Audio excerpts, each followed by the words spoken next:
दोस्तों नमस्कार, स्वागत है आपका अपने YouTube चैनल वीरू एकेडमी में। उम्मीद करता हूँ सारे लोग बढ़िया से होंगे और अपनी पढ़ाई जोर शोर से कर रहे होंगे। दोस्तों पिछले लेक्चर में हमने ब्रेन के बारे में जाना था। उसी क्लास को आगे बढ़ाते हुए हम आगे चलेंगे, ब्रेन के बारे में कुछ और महत्वपूर्ण जानकारी देंगे। दोस्तों पिछली वीडियो में हमने जान लिया था कि नर्वस सिस्टम क्या होता है, कितने प्रकार के नर्वस सिस्टम होते हैं, central nervous system, peripheral nervous system और ऑटोनोमस नर्वस सिस्टम। और सेंट्रल नर्वस सिस्टम में कौन कौन से भाग आते हैं, ब्रेन आता है, स्पाइनल कार्ड आता है। हमने ब्रेन के बारे में कुछ आपको जानकारी दी थी कि ये न्यूरॉन सेल से बना होता है और इसमें सेल डिवीजन नहीं होता है, इत्यादि सारी चीजें देखी थी आपने पिछले वीडियो में। जाके मेरा प्लेलिस्ट में पड़ा हुआ है, वहां पे जाके देख सकते हैं। दोस्तों आज हम जानेंगे ब्रेन के कितने भाग होते हैं और हर एक भाग का क्या क्या फंक्शन होता है, क्या क्या कार्य होता है। ब्रेन की यदि बात करें तो वो तीन भागों में बटा होता है, अग्र मस्तिष्क, मध्य मस्तिष्क और पश्च मस्तिष्क। तीन भागों में बटा होता है, अग्र, मध्य और पश्च। दोस्तों यदि हम बात करें अग्र मस्तिष्क की, तो अग्र मस्तिष्क में तीन भाग होते हैं। पहला भाग होता है सेरिब्रम, थैलेमस और हाइपोथैलेमस। अब बात कर रहे हैं सेरिब्रम। सेरिब्रम का काम क्या होता है? दोस्तों सेरिब्रम मस्तिष्क का वह भाग होता है जो हमारी याददाश्त को, हमारे सोचने समझने की शक्ति को, दोस्तों सेरिब्रम हमारे माइंड का वह भाग होता है, यानी ब्रेन का वह भाग होता है जो कि सोचने समझने की शक्ति प्रदान करता है, एक मेमोरी प्रदान करता है जहां पे ज्यादा से ज्यादा चीजों को स्टोर रखा जा सके। जिस व्यक्ति की सेरिब्रम मजबूत है उसके अंदर सोचने समझने की शक्ति ज्यादा है, जिज्ञासा ज्यादा है, कुछ नया करने की जिज्ञासा ज्यादा है, हमेशा एक्टिव रहता है और एक बार जो पढ़ लेता है वो काफी दिनों तक या ज्यादातर मान ले कि हमेशा तक याद ही रह जाता है उसको। लेकिन जिसकी मेमोरी कमजोर होती है, यानी सेरेब्रम कमजोर होता है, वो क्या करता है, वो भूल जाता है, कहता है भाई साहब मैंने आपको कहीं देखा है, याद नहीं आ रहा है। अक्सर लोगों के साथ ऐसा होता है, लेकिन हम जान ले कि उनकी जो सेरेब्रम है वो वीक है। तो सेरेब्रम क्या करता है, इसके अंदर मेमोरी, जिज्ञासा और ज्यादा से ज्यादा सीखने की जो क्षमता हो जाती है, टेंडेंसी होती है, वो किसके अंदर आती है? सेरेब्रम के अंदर। तो हम लिख देते हैं पहले, सोचने की क्षमता, याददाश्त,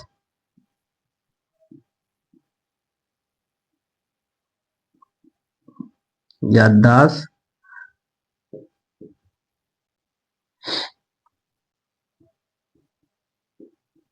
जिज्ञासा,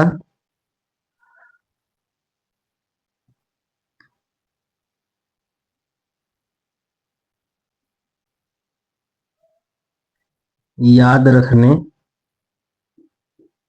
की, याद रखने की क्षमता। अगर मस्तिष्क के सेरेब्रम वाले भाग में क्या होता है, सोचने समझने की क्षमता होती है, याददाश्त ज्यादा होता है, जिज्ञासा अधिक होती है कुछ नया सीखने की, याद रखने की जो क्षमता होती है वो बहुत ज्यादा होती है, जिसके अंदर सेरिब्रम मजबूत होता है। यानी जो फंक्शन सेरिब्रम यदि प्रॉपरली फंक्शन कर रहा है तो इसके अंदर ये क्वालिटी आ जाती है। अब बात करते हैं थैलेमस की। थैलेमस शरीर के बाहर जो वातावरण है उसका ज्ञान देता है, यानी सर्दी का मौसम है तो ठंडी का एहसास दिलाएगा, गर्मी का मौसम है तो गर्मी का एहसास दिलाएगा, बरसात का मौसम है तो बरसात का एहसास दिलाएगा हमारे शरीर को। ठीक है, तो ये सारी जो चीजें वो कंट्रोल करता है, वो कौन करता है? हमारा शरीर, ब्रेन का कौन सा हिस्सा करता है? थैलेमस। यानी बाहर के वातावरण, बाहर के वातावरण का आभास कराता है, जैसे ठंडी, गर्मी, बरसात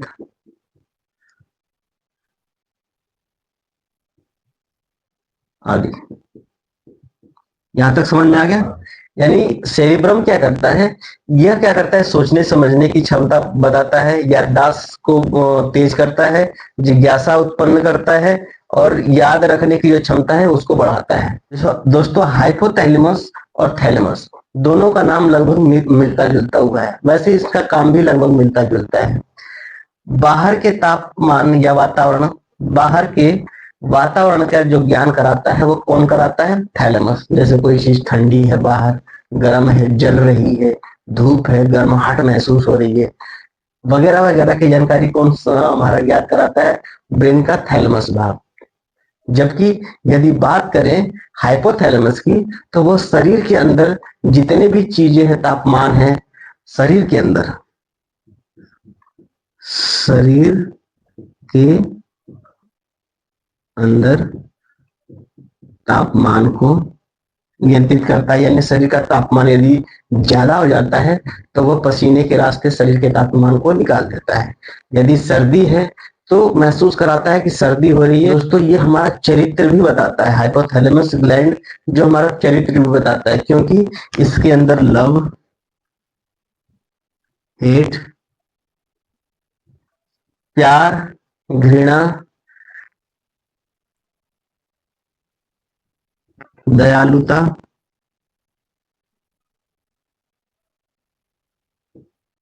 आकर्षण, आकर्षण, आकर्षण मतलब गुरुत्वाकर्षण ना समझ लेना दोस्तों, ये गुरुत्वाकर्षण नहीं है। आकर्षण मतलब किसी को देख करके एक फीलिंग आनी, फीलिंग दिल डाल लेते हैं, फीलिंग यानी अनुभूति, यानी उससे उसकी सुंदरता पे मोहित होना। ये सारे किस पे डिपेंड करता है? हाइपोथैलेमस पे।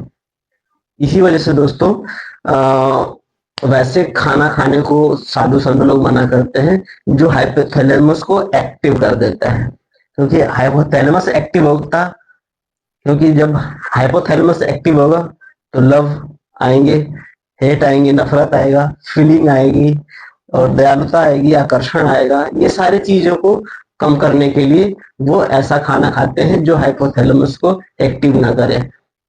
वो मना करते हैं कि हमें लहसुन और प्याज को नहीं खाना चाहिए, क्योंकि इनको खाने से हमारे हाइपोथैलेमस क्या होते हैं? एक्टिव होते हैं। ठीक है दोस्तों, ये अग्र मस्तिष्क के बारे में आपने जान लिया। फिर से एक बार जान लेते हैं। अग्र मस्तिष्क के अंदर 3 भाग होते हैं, सेरेब्रम, थैलेमस, हाइपोथैलेमस। सेरेब्रम में के अंदर सोचने समझने की शक्ति, याददाश्त, जिज्ञासा और याद रखने की क्षमता ज्यादा होती है, जिसके अंदर सेरेब्रम प्रॉपरली वर्क कर रहा है। थैलेमस के अंदर क्या होता है? बाहर के वातावरण का ज्ञान कराता है, जैसे ठंडी, गर्मी, बरसात और कोई चीज बहुत तेज गर्म हो रही है या कोई चीज बहुत तेज ठंडा हो रही है, वगैरह वगैरह का ये कंट्रोल करता है। दूसरा हाइपोथैलेमस। हाइपोथैलेमस क्या करता है? शरीर के अंदर का जो तापमान होता है, फीलिंग होती है, दयालुता दयालुता होती है, नफरत होती है, घृणा होती है, इन सब का जो कंट्रोल करता है वो कौन करता है? हाइपोथैलेमस करता है। अब बात कर लेते हैं शरीर का दूसरा हिस्सा जिसे मध्य मस्तिष्क कहते हैं। मध्य मस्तिष्क में 2 भागों में बटा होता है, पहला कार्पोरा और दूसरा सेरेब्रल या पेंडिकल। तो दोस्तों बात करें यदि कार्पोरा का, इसका क्या फंक्शन होता है, क्या कार्य होता है? तो मस्तिष्क के इस भाग का काम होता है देखना और सुनना, यानी देख करके कोई चीज या सुन करके वो मैसेज को किसके पास भेज देता है? सेरेब्रम के पास भेज देता है। सेरेब्रम ये डिसाइड करता है कि व्यक्ति क्या देख रहा है और क्या सुन रहा है, उसके हिसाब से ये रिएक्ट करता है।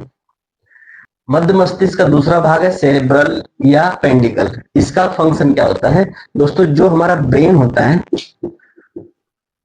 ब्रेन को स्पाइनल,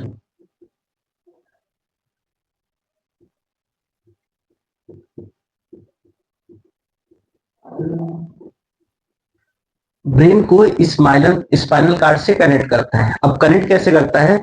मान लेते हैं दोस्तों ये हमारा ब्रेन है, ये हमारा ब्रेन है और ब्रेन के पीछे साइड से 12 जोड़ी नसें निकलती हैं, 12 जोड़ी नसें निकलती है, उसी को कहते हैं स्पाइनल कार्ड। जब ये ब्रेन किसी दूसरी चीज पे फंक्शन कर रहा होता है तो वो अपना कार्य किसको दे देता है? स्पाइनल कार्ड को। स्पाइनल कार्ड को दे के कहता है कि मैं कुछ काम कर रहा हूं, आप कुछ देर तक मेरे काम को संभालिए। तो ये पूरी तरह से इसका अनुभव नहीं है, फिर भी कहता है ठीक है उस्ताद, आप करिए, मैं संभाल लूंगा। मान लीजिए मेरा माइंड पूरी तरह से पढ़ाई पे कंसंट्रेटेड है, जब हमारा माइंड पूरी तरह से पढ़ाई पे कंसंट्रेटेड रहता है तो उस वक्त हमारा स्पाइनल कार्ड एक्टिव रहता है ताकि सारी चीजों को कंट्रोल कर सके। लेकिन इसके पास अनुभव नहीं रहता है। जैसे ही कोई व्यक्ति पीछे से टच करता है, ये बिल्कुल हवा देता है और चिल्लाता है मालिक।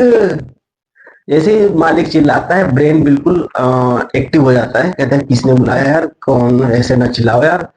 जब ब्रेन देखता है पीछे तो ये तो हमारा दोस्त ही है, तो वो अपने तरीके से हैंडल करता है। हाँ भाई क्या बात है, बोलो, कोई अर्जेंट वर्क है क्या?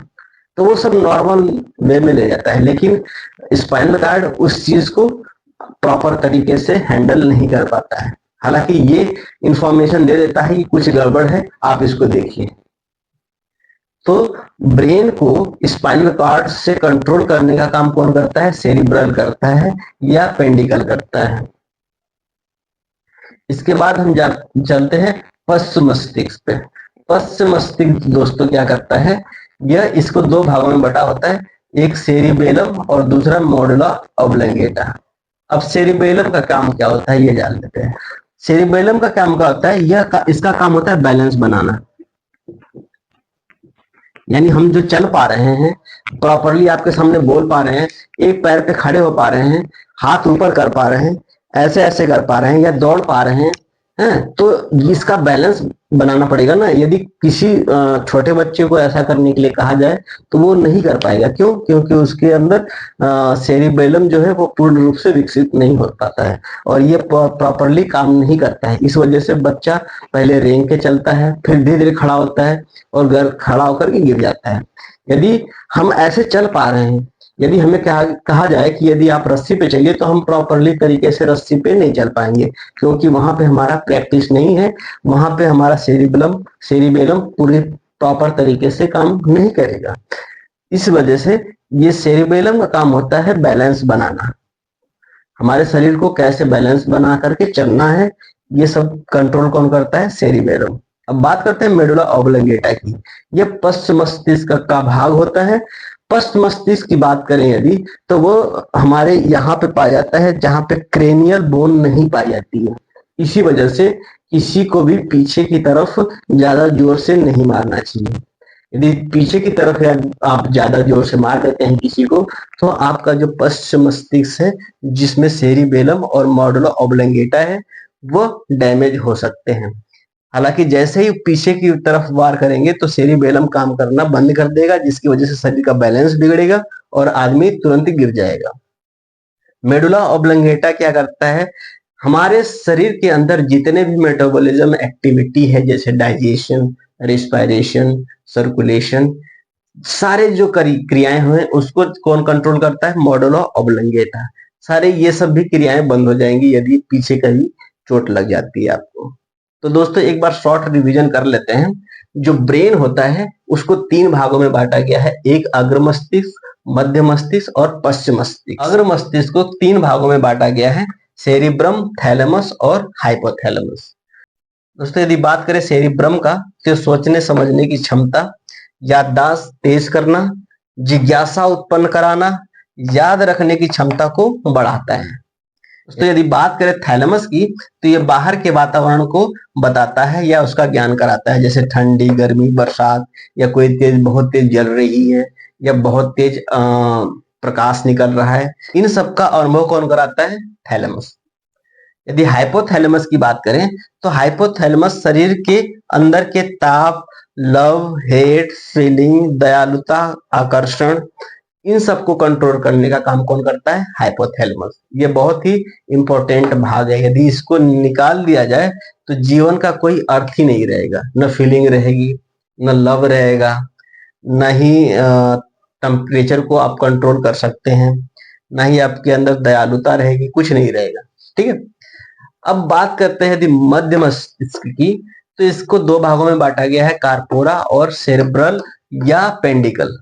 जो कार्पोरा होता है वो देखने और सुनने की क्षमता रखता है और इस मैसेज को वो किसके पास भेज देता है? सेरेब्रम के पास भेज देता है और सेरेब्रम को डिसाइड करना होता है कि इस पे हमें क्या रिएक्शन देना है। दोस्तों यदि बात करें सेरिब्रल या पेंडिकल की, बात करें सेरिब्रल या पेंडिकल की, तो ये ब्रेन और स्पाइनल कार्ड दोनों में संबंध बनाने का काम करता है। यानी एक यदि बिजी है तो दूसरा फंक्शन करे, और दूसरा यदि बिजी है तो पहला फंक्शन करे। बात करें यदि पश्च मस्तिष्क की, तो ये दो भागों में बटा होता है, एक सेरिबेलम, दूसरा मॉडुला ऑब्लंगेटा।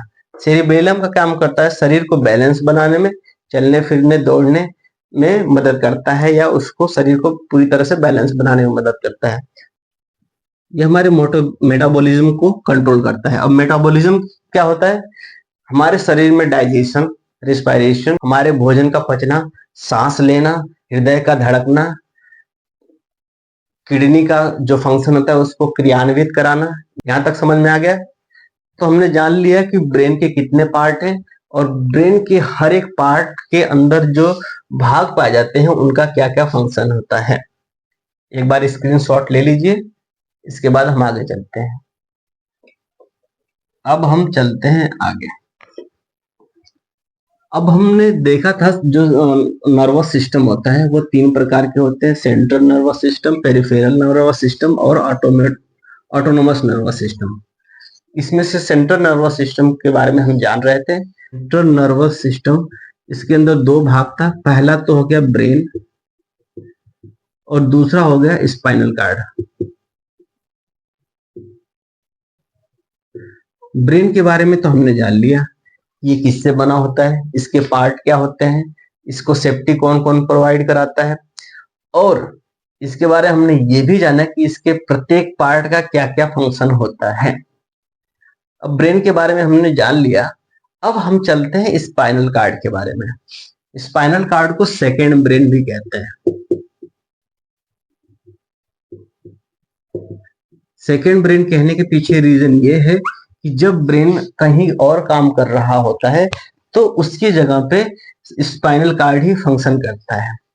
हमारे ब्रेन के, मान लेते हैं ये हमारा ब्रेन है, तो ब्रेन से 12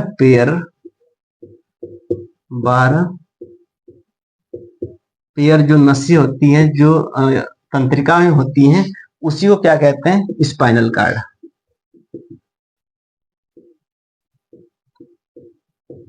यानी हमारे ब्रेन से 12 जोड़ी नसें यानी 24 नसें ऐसे निकलती हैं, उसी 12 पेयर नसों को या तंत्रिकाओं को क्या कहते हैं? स्पाइनल कार्ड कहते हैं।